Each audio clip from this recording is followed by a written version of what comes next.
ನಾನ್ ನಿಮ್ ಸವಿತಾ. ಸಂಕ್ರಾಂತಿ ಹಬ್ಬ ಎಲ್ರದ್ದು ಜೋರ. ನಾನ್ ಕೂಡ ರೆಸಿಪಿಯನ್ನ ತಯಾರು ಮಾಡ್ತಾ ಇದ್ದೀನಿ ಹಬ್ಬಕ್ಕೋಸ್ಕರ. ಹಾಗೆ ನಿಮ್ಗೂ ಕೂಡ ತಿಳಿಸ್ಕೊಡ್ತಾ ಇದ್ದೀನಿ. ಏನಪ್ಪಾ ಆ ರೆಸಿಪಿ ಅಂತ ಹೇಳಿದ್ರೆ ಸಜ್ಜೆ ರೊಟ್ಟಿ ಮಾಡ್ತಾ ಇದ್ದೀನಿ. ಬನ್ನಿ ಆ ಸಜ್ಜೆ ರೊಟ್ಟಿಗೆ ಏನೇನೆಲ್ಲ ಇಂಗ್ರೀಡಿಯೆಂಟ್ಸ್ ಬೇಕು ಅಂತ ಹೇಳಿ ತೋರಿಸ್ತೀನಿ. ಸಜ್ಜೆ ರೊಟ್ಟಿಗೆ ಏನೆಲ್ಲ ಇಂಗ್ರೀಡಿಯೆಂಟ್ಸ್ ಬೇಕಪ್ಪ ಅಂತ ಹೇಳಿದ್ರೆ ಸಜ್ಜೆ ಹಿಟ್ಟು ಬೇಕು. ನಾನು ಒಂದು ಅರ್ಧ ಕೆಜಿಯಷ್ಟು ಸಜ್ಜೆ ಹಿಟ್ಟನ್ನ ತಗೊಂಡಿದ್ದೀನಿ.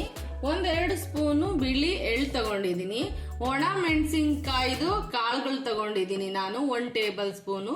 ರುಚಿಗೆ ತಕ್ಕಷ್ಟು ಒಂದು ಅರ್ಧ ಟೀ ಸ್ಪೂನ್ ಉಪ್ಪು ತಗೊಂಡಿದ್ದೀನಿ. ಈ ಸಜ್ಜೆ ಹಿಟ್ಟನ್ನ ಈ ಸಾರಿ ನಾನು ತುಂಬಾ ಬ್ಯುಸಿ ಇದ್ದ ಕಾರಣ ನಾನೇ ತಂದು ಪುಡಿ ಮಾಡ್ಸೋದಿಕ್ಕೆ ಆಗ್ಲಿಲ್ಲ. ಹಾಗಾಗಿ ಇಲ್ಲಿ ಚಿತ್ರದುರ್ಗದಲ್ಲಿ ನಮ್ಗೆ ನಾಗರಾಜ ಸ್ಟೋರ್ ಅಂತ ಪ್ರಾವಿಷನ್ ಸ್ಟೋರ್ ಇದೆ, ಅಲ್ಲಿ ಇನ್ಸ್ಟೆಂಟ್ ಆಗಿ ರೆಡಿ ಹಿಟ್ ಸಿಗತ್ತೆ. ಅವ್ರ ಹತ್ರ ನಾನು ಈ ಸರಿ ತಗೊಂಡ್ಬಂದಿದ್ದೀನಿ.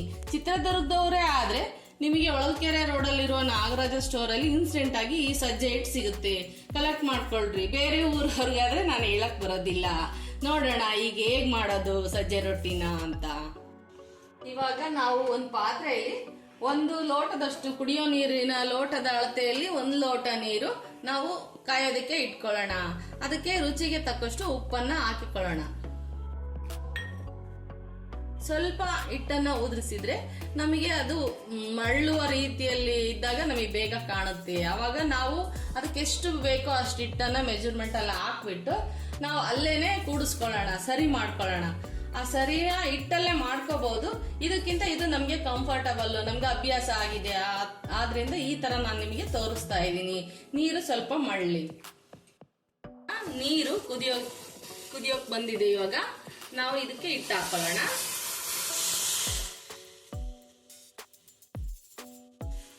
ಈ ಬಿಸಿ ನೀರಿನ ಅಳತೆಯಲ್ಲೇ ಇಟ್ಟು ಕಲಿಸ್ಕೋಬೇಕು, ಮತ್ತೆ ಹಸಿ ನೀರನ್ನ ಹಾಕೋಬಾರ್ದು. ಈ ತೇವಾಂಶದಲ್ಲೇನೆ ನಾವು ರೊಟ್ಟಿನ ಕಲಿಸ್ಕೋಬೇಕು. ಯಾಕೆ ಅಂದ್ರೆ ಈ ಸಜ್ಜೆ ರೊಟ್ಟಿ ತಿಂಗಳಾನ್ಗಟ್ಲೆ ಸ್ಟೋರ್ ಮಾಡ್ಬೋದು. ನಾವು ಇದನ್ನ ತುಂಬಾ ಬೇಯಿಸಿ ಕುದಿಸೋ ಅಷ್ಟು ಅವಶ್ಯಕತೆ ಇಲ್ಲ. ಮಳ್ಳ ನೀರಿಗೆ ಹಿಟ್ಟನ್ನ ಹಾಕಿ ಕಲಿಸ್ಕೊಂಡ್ರೆ ಆಗುತ್ತೆ. ಈಗ ಇದನ್ನ ಕೂಡಿಸ್ಕೊಂಡು ಕೆಳಗಿಟ್ಟಿಸ್ಕೊಳ್ಳೋಣ. ಇವಾಗ ಕೂಡಿಸ್ಕೊಳ್ಳೋಣ. ಇದನ್ನ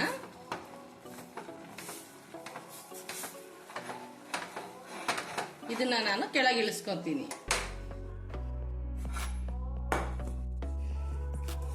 ಇದನ್ನೆಲ್ಲ ನೀಟಾಗಿ ಮಿಕ್ಸ್ ಮಾಡಿಕೊಂಡು ನಾನು ಡೈರೆಕ್ಟ್ ಆಗಿ ಕಲ್ ಮೇಲೆನೆ ನಾದ್ಕೊಂಡು ಅಲ್ಲೇ ರೊಟ್ಟಿ ಬಡಿದು ತೋರಿಸ್ತೀನಿ ನಿಮಗೆ.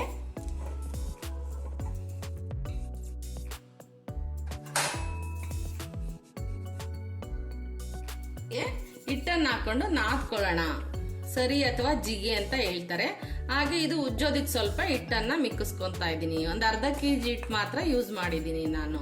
ನನಗೆ ಒಂದು 12ರಿಂದ 14 ರೊಟ್ಟಿ ಸಾಕು ಅಂತ ಒಂದು ಅರ್ಧ ಕೆಜಿ ಹಿಟ್ಟು ತಗೊಂಡಿದ್ದೀನಿ. ಇದು ಯಾಕೆ ಜಾಸ್ತಿ ಅಡಿಗೆ ಸಜ್ಜೆ ರೊಟ್ಟಿ ವಿಶೇಷ ಯಾಕಪ್ಪ ಅಂತ ಹೇಳಿದ್ರೆ ಇದನ್ನ ಯಾವಾಗ್ಲೂ ನಾವು ಡೈಲಿ ಯೂಸ್ ಅಲ್ಲಿ ಇದನ್ನ ಮಾಡೋದಿಲ್ಲ. ಯಾಕೆಂದ್ರೆ ಇದು ತುಂಬಾ ಉಷ್ಣದಾಯಕವಾದಂತಹ ಪದಾರ್ಥ. ಹಾಗಾಗಿ ಇದನ್ನ ಯಾವಾಗ್ಲೂ ಆಗೊಮ್ಮೆ ಈಗೊಮ್ಮೆ ಮಾಡ್ಕೊಂತೀವಿ. ಇದು ಸಂಕ್ರಾಂತಿಗೆ ಹಬ್ಬಕ್ಕೆ ತುಂಬಾ ಸ್ಪೆಷಲ್ ಇದು ಸಜ್ಜೆ ರೊಟ್ಟಿ ಅಂದ್ರೆ. ಯಾಕೆಂದ್ರೆ ಅವತ್ತಿನ ದಿನನೇ ಈ ತರ ಎಲ್ಲ ವೆರೈಟಿ ರೊಟ್ಟಿಗಳು, ಜೋಳದ ರೊಟ್ಟಿ, ಅಕ್ಕಿ ರೊಟ್ಟಿ ಇವೆಲ್ಲಾನು ಅವತ್ತೇ ಮಾಡ್ಕೊಳಕ್ಕಾಗಲ್ಲ. ಹಾಗಾಗಿ ಒಂದು 6 ಮುಂಚೆನೆ ಪ್ರಿಪ್ರೇಷನ್ ಮಾಡ್ಕೊಂತಾರೆ ಕೆಲವರು, ಹೆಚ್ಚಾಗಿ ಮಾಡ್ತಕ್ಕಂಥವ್ರು, ತುಂಬಾ ಜನ ಇರೋರು. ಸಡನ್ ಆಗಿ ಇದನ್ನ ಮಾಡ್ಕೊಳಕ್ಕಾಗಲ್ಲ. ಹಂಗಾಗಿ ಒಂದು ವಾರ ಮುಂಚೆನೆ ಅಥವಾ 2-3 ದಿನ ಮುಂಚೆನೆ ಮಾಡಿ ಎತ್ತಿಟ್ಕೊಂತಾರೆ. ಈ ರೊಟ್ಟಿ 1 ತಿಂಗ್ಳುಗಟ್ಲೆ ಈ ತರ ಚೆನ್ನಾಗಿ ಜಿಗಿ ಮಾಡ್ಕೊಂಡು ಹಾಕೊಂಡು ಮಾಡಿದ್ರೆ 1 ತಿಂಗಳನ್ಗಟ್ಲೆ ಇದನ್ನ ಸ್ಟೋರ್ ಮಾಡ್ಬೋದು. ಇದು ಪದಾರ್ಥ ಹಾಳಾಗೋದಿಲ್ಲ. ಅದೇ ಕಾರಣಕ್ಕಾಗಿ ಮುಂಚಿತವಾಗಿ ಮಾಡ್ಕೊತಾರೆ ಸಜ್ಜೆ ರೊಟ್ಟಿನ.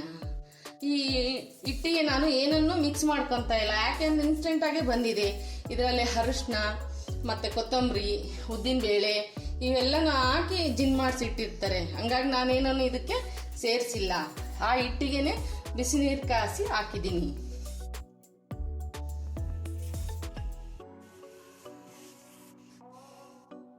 ಇದನ್ನ ಅಳತೆ ಮೀರಿ ತಿನ್ಬಾರ್ದು. ಎಷ್ಟು ಬೇಕೋ ಅಷ್ಟನ್ನೇ ಇದು ಕುರುಕಿ ತಿಂಡಿಯಾಗಿ ಯೂಸ್ ಮಾಡಬೇಕು ಈ ಸಜ್ಜೆ ರೊಟ್ಟಿಯನ್ನ.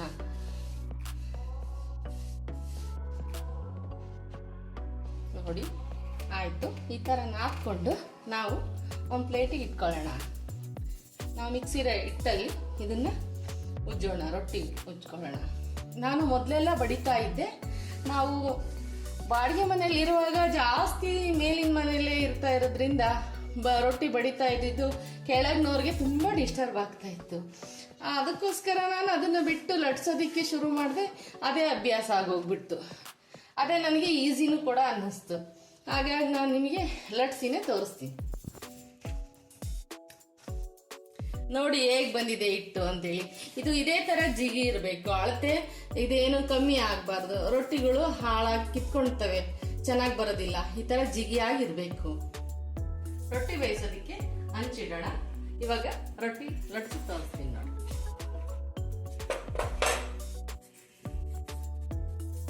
ಪ್ರತಿಯೊಂದು ರೊಟ್ಟಿ ಮಾಡುವಾಗ್ಲೂ ಈ ಥರ ನಾದ್ಕೋಬೇಕು. ಪದೇ ಪದೇ ನಾದ್ಕೊಂಡು ಅದಕ್ಕೆ ಎಳ್ಳು ಮೆಣಸಿನಕಾಳನ್ನ ಜಾಸ್ತಿ ಹಾಕಬಾರ್ದು. ಒಂದು ರೊಟ್ಟಿಗೆ 4ರಿಂದ 5 ಮೆಣಸಿನಕಾಳುಗಳು ಬೀಳ್ಬೇಕು.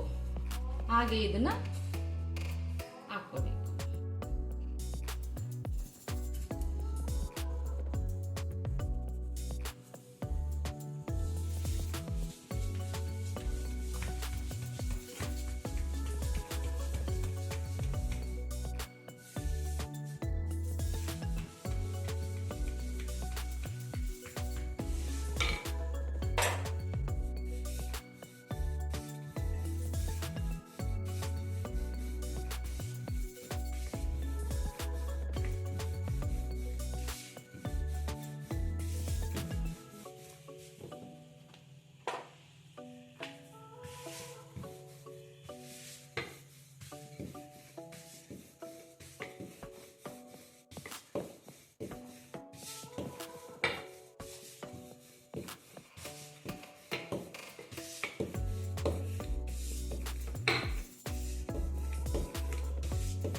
ಹಿಟ್ಟನ್ನ ರೊಟ್ಟಿ ಕೆಳಗಡೆ ಸ್ವಲ್ಪ ಹಾಕೊಂಡು ಉಜ್ಜಬೇಕು. ಇಲ್ಲ ಅಂದರೆ ಕಚ್ಚುತ್ತೆ ಕಲ್ಲನ್ನ. ಇದು ಹಿಟ್ಟು ಮೇಲೆ ಸ್ವಲ್ಪನೇ ಹಾಕೋಬೇಕು, ಜಾಸ್ತಿ ಹಿಟ್ಟು ಮಾಡಬಾರ್ದು, ರುಚಿ ಆಗೋದಿಲ್ಲ ರೊಟ್ಟಿ.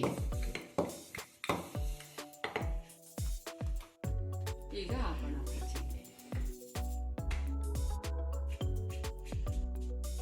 ಹಾಗೆ ನಾನು ನೀರು ಹಚ್ಚೋದಕ್ಕೆ ಒಂದು ಬೌಲಲ್ಲಿ ನೀರು ಹಾಕೊಂಡು ಕಾಟನ್ ಬಟ್ಟೆ ಇಟ್ಕೊಂಡಿದ್ದೀನಿ.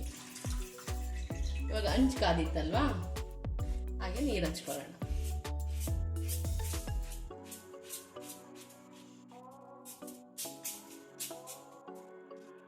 ಸ್ವಲ್ಪ ನೀರು ಡ್ರೈ ಆಗಲಿ. ಬೇಯ್ತಾ ಇದೆ ನೋಡಿ. ಇವಾಗ ಒಂದು ಕಡೆ ಮುಖ ಬೇಯ್ತಾ ಇದೆ, ತಿರು ಹಾಕೋಣ.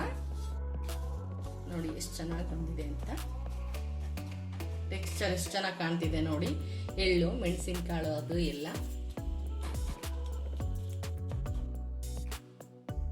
ಉರಿನ ನೋಡ್ಕೊಂಡು ಬೇಯಿಸ್ಬೇಕು. ಹಂಚಿನ ತಳ ಏನಾದರೂ ತೆಳ್ಳಗಿತ್ತು ಮಧ್ಯದಲ್ಲಿ, ಇದು ನಾನು ಗುಂಡಿ ಹೆಂಚು ಅಂತ, ಇದು ರೊಟ್ಟಿ ಮಾಡೋದೇ ಇದು ಹಂಚು ಬಳಸ್ತಾ ಇದ್ದೀನಿ. ಭಾಳ ರೊಟ್ಟಿ ಮಾಡಿ ಮಧ್ಯದಲ್ಲಿ ಸ್ವಲ್ಪ ತೆಳುವಾಗಿದ್ದರೆ ಸ್ವಲ್ಪ ರೊಟ್ಟಿ ಸೀದ್ಬಿಡುತ್ತೆ. ಹಾಗಾಗಿ ನೋಡಿಕೊಂಡು ನಾವು ನಿಧಾನವಾಗಿ ಬೇಯಿಸ್ಕೋಬೇಕು. ಇದು ಯಾಕೆಂದರೆ ಸ್ಟೋರ್ ಮಾಡ್ತಕ್ಕಂಥ ರೊಟ್ಟಿ ಆದ್ರಿಂದ ಸ್ವಲ್ಪ ನಾವು ಪ್ರೆಸ್ ಮಾಡ್ತಾ ಬೇಯಿಸಿದ್ರೆ ರೋಸ್ಟ್ ಕೂಡ ಆಗುತ್ತೆ. ಮೊದಲೆಲ್ಲ ಒಲೆಗಳಲ್ಲಿ ಮಾಡ್ತಾ ಇದ್ರಲ್ವಾ, ಸ್ವಲ್ಪ ಈ ಥರ ಮಾಡಿಬಿಟ್ಟು ಈ ಒಲೆ ಸುತ್ತ ಎಲ್ಲ ಇಟ್ಬಿಟ್ರೆ ತುಂಬ ಕ್ರಿಸ್ಪಿ ಆಗಿರೋವು, ಬೇಗ ಡ್ರೈ ಆಗ್ತಾ ಇತ್ತು. ಈಗೆಲ್ಲ ನಾವು ಸ್ಟವಲ್ಲಿ ಸಣ್ಣೂರೆ ಮಾಡಿಕೊಂಡೆ ಬೇಯಿಸಿ ಒಂದು ಕಡೆ ತಣಿಯೋದಕ್ಕೆ ಬಿಡಬೇಕು ಅವನ್ನ. ಈ ಟೈಮಲ್ಲಿ ರೊಟ್ಟಿಯಾಗಲಿ ಏನಾಗಲಿ ಸ್ವಲ್ಪ ಬಿರ್ಸಾಗುತ್ತೆ, ಅಂದರೆ ಗಡ್ಸಾಗೆ ಆಗ್ತವೆ, ಕ್ರಿಸ್ಪಿಯಾಗಿ ಬರ್ತವೆ ಸ್ವಲ್ಪ ರೋಸ್ಟ್ ಮಾಡಿ ಬೇಯಿಸಿದ್ರೆ. ಅರ್ಗನ್ನ ಚೆನ್ನಾಗಿ ಒತ್ತಿ ಬೇಯಿಸ್ಕೋಬೇಕು. ಮಧ್ಯ ಏನೋ ಬೇಗ ಬೆಂದ್ಬಿಡುತ್ತೆ, ಸೈಡ್ ಬೇಯೋದು ಸ್ವಲ್ಪ ತಡ. ಇವಾಗ ಸಣ್ಣ ಉರಿ ಇಟ್ಕೊಂಡೇ ಬೇಯಿಸ್ಬೇಕು. ಇದಕ್ಕೆ ಗೋಧಿ ಸ್ವಲ್ಪ ಆ್ಯಡ್ ಮಾಡಿರ್ತಾರಲ್ವ, ಹಂಗಾಗಿ ನೋಡ್ಕೊಂಡು ಬೇಯಿಸ್ಬೇಕು. ನಾನೇ ಮಾಡಿದರೆ ಗೋಧಿನ ನಾನು ಸ್ಕಿಪ್ ಮಾಡಾಕ್ತೀನಿ, ಹಾಕೋದಿಲ್ಲ. ಯಾಕೆಂದರೆ ಅದು ಬೇಗ ಸೀದ್ ಬಿಡುತ್ತೆ ಹಂಚಿನ ಮೇಲೆ.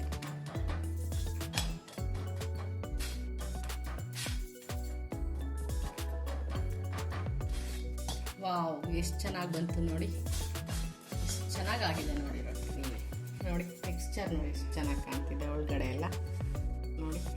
ಇನ್ನೂ ಜಾಸ್ತಿ ಹಾಕ್ಬೋದು, ಬೇಡ ಇಷ್ಟೇ ಲೈಟಾಗಿರಲಿ ಅಂತೇಳಿ ಒಂದೆರಡು ಎಣ್ಣೆಕಾಳನ್ನು ಹಾಕಿದ್ದೀನಿ ನಾನು. ನೋಡಿ ತುಂಬ ಚೆನ್ನಾಗಿ ಬಂತು.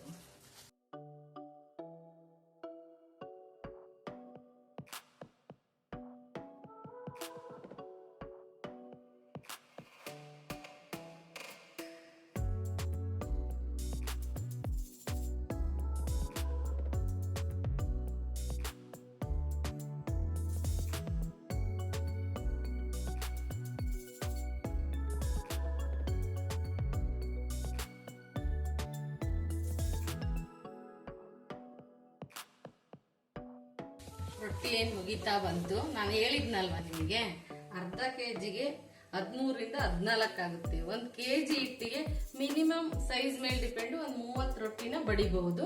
ನನ್ನ ಮೆಜರ್ಮೆಂಟಲ್ಲಿ ನಾನೀಗ 14 ರೊಟ್ಟಿ ಮಾಡಿದ್ದೀನಿ, ಅರ್ಧ kg ಹಿಟ್ಟನ್ನು ಬಳಸ್ಕೊಂಡು.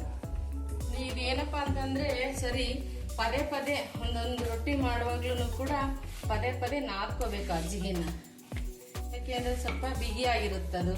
ಹಾಗಾಗಿ ಯಾವಾಗಲೂ ನಾದ್ಕೊಂತಾನೆ ಒಂದೊಂದು ಆದ ನಂತರ ಒಂದೊಂದು ನಾವು ಬಡ್ದು ರೊಟ್ಟಿನ ಸುಡಬೇಕು. ತಿನ್ನೋದಕ್ಕೆ ತುಂಬ ಟೇಸ್ಟಿಯಾಗಿರುತ್ತೆ, ರುಚಿಕರವಾದ ಅಡುಗೆ. ಎಡಗಾಯಿ ಇದಕ್ಕೆ ಶೇಂಗಾ ಪುಡಿ ಭಾಳ ಚೆನ್ನಾಗಿ ಮ್ಯಾಚ್ ಆಗುತ್ತೆ. ನಾನು ಇದಕ್ಕೆ ಈ ಪ್ರಿಪ್ರೇಷನ್ ಮುಂಚಿತವಾಗೇ ಮಾಡ್ತಾ ಇದ್ದೀನಿ. ಹಬ್ಬದ ಅಡುಗೆ ಇದು, ಹಬ್ಬಕ್ಕೆ ತಿನ್ನೋದಕ್ಕೆ ಅಂತ. ಅವತ್ತಿನ ದಿನ ಫ್ರೆಶ್ ಆಗಿ ಎಣ್ಣೆಗಾಯಿ ಮಾಡ್ತೀನಿ, ಹೀರೆಕಾಯಿ ಫ್ರೈ ಮಾಡ್ತೀನಿ. ಇದಕ್ಕೆ ಅವತ್ತಿನ ದಿನ ಊಟ ಮಾಡೋದಕ್ಕೆ ಇವತ್ತೇ ಮಾಡಿಟ್ಟಿದ್ದೀನಿ, ಅವತ್ತು ಆಗೋದಿಲ್ಲ ಅಂತ ಹೇಳ್ಬಿಟ್ಟು. ರೊಟ್ಟಿ ಏನೋ ರೆಡಿ ಆಯ್ತು. ನಾನು ಹಬ್ಬದ ದಿನ ಮಾಡೋಕ್ಕಾಗೋದಿಲ್ಲ ಅಂತೇಳಿ 1 ದಿವಸ 2 ದಿವಸ ಮುಂಚೆನೆ ನಾನು ಯಾವಾಗ್ಲೂ ರೆಡಿ ಮಾಡ್ಕೋತೀನಿ. ಹಾಗೇನೆ ಇವತ್ತು ಕೂಡ ನನ್ನ ವಿಡಿಯೋ ನೋಡ್ತಕ್ಕಂಥ ವೀಕ್ಷಕರಿಗೂ ಕೂಡ ಇದು ಉಪಯೋಗ ಆಗ್ಲಿ ಅಂತ ಹೇಳ್ಬಿಟ್ಟು, ಕಷ್ಟ ಆದ್ರೂ ಪರವಾಗಿಲ್ಲ ಅಂತೇಳಿ ನಾನು ನಾಳೆ ಮಾಡ್ಕೋತಿದ್ದೆ. ಹಾಗಾಗಿ 1 ದಿವಸ ಮುಂಚೆನೇ ಮಾಡಿದ್ದೀನಿ. ಯಾರಾದ್ರೂ ಮಾಡ್ಬೇಕು ಅಂತ ಅಂದ್ಕೊಂಡಿರೋರು ಈ ವಿಡಿಯೋಗಳನ್ನ ನೋಡ್ಕೊಂಡು ಅವ್ರಿಗೂ ಸ್ವಲ್ಪ ಸಹಾಯ ಆಗ್ಲಿ ಅಂತೇಳಿ ಇವತ್ತಿನ ದಿನ ನಾನು 2 ವಿಡಿಯೋಗಳನ್ನ ಮಾಡಿ ಬಿಟ್ಟಿದ್ದೀನಿ. ಒಂದು ಎಳ್ಳು ಬೆಲ್ಲದ ವಿಡಿಯೋ ಮಾಡಿದ್ದೀನಿ, ಮತ್ತು ಸಜ್ಜೆ ರೊಟ್ಟಿ ರೆಸಿಪಿದನ್ನು ಕೂಡ ಮಾಡಿದ್ದೀನಿ. ನಾನು ಮಾಡಿರೋ ವಿಡಿಯೋ ನಿಮಗೆಲ್ಲ ಇಷ್ಟ ಆಯ್ತು ಅಂತ ಅನ್ಕೋತೀನಿ. ನಿಮ್ಗೆ ಏನಾದ್ರು ಅಭಿಪ್ರಾಯ ಇದ್ರೆ ಕಮೆಂಟ್ ಮಾಡಿ ತಿಳಿಸಿ. ಮತ್ತೆ ಹಾಗೆ ಲೈಕ್ ಮಾಡಿ, ಶೇರ್ ಮಾಡಿ, ಸಬ್ಸ್ಕ್ರೈಬ್ ಆಗಿ ನಮ್ಗೆ ಹಾಗೆ ಸಪೋರ್ಟ್ ಮಾಡ್ತಾ ಇರಿ. ಬಾಯ್, ಮತ್ತೆ ಸಿಗೋಣ.